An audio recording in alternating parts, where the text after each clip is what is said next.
My name is Lawrence Chan. I am the author at Tofiris.com, and today I want to share with you why all men should have their eyebrows waxed.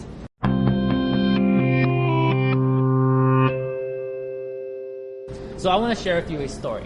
My friend was getting married in December, so about 2 months ago, and she owns this beautiful nail salon that she said, you know what, Lawrence, why don't you come on in and I'll give you a complimentary eyebrow waxing.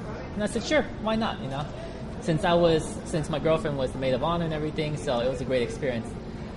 I said, all right, sure, let's get going. And before that, I used to get my eyebrows plucked, one at a time. And yes, it is super painful. And Julie does it for me, my girlfriend. So what happened was, when I went to the nail salon, then they were doing the eyebrow wax and everything.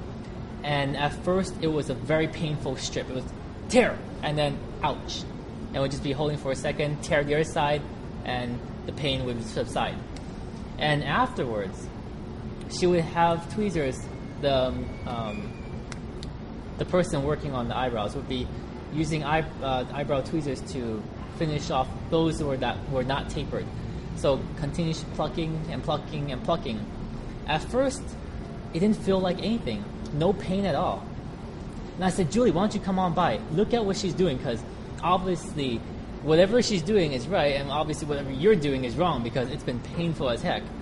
So she was watching as the eyebrow artist, you can call her, was plucking away.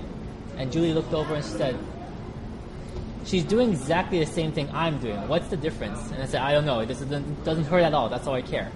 Plucking, plucking, and what started as nearly tugs became tickles. Then tickles became pain, and pain became just like Julie's, excruciation, if that's a word. And then I said, what the heck is going on? And I just realized that's what happened. Benchmarking, or anchoring, whatever you want to call it. The reason why the plucking was so painless was because in comparison to the pain of the eyebrow waxing was so starkly different that it felt like nothing. Then I realized you can actually apply this same strategy into business pricing. If you set your prices, your very first package, to be super high, I'm talking about ridiculously high, a package that you don't expect people to even book, everything in comparison will look painlessly low. So I hope that painful story of mine can relate some type of transparency in terms of how business pricing works.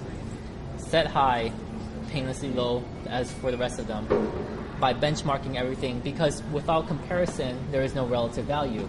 And that's how we as humans understand the value of things. It's just like wine. How do we know the difference between good and great? It's the price that sets the difference.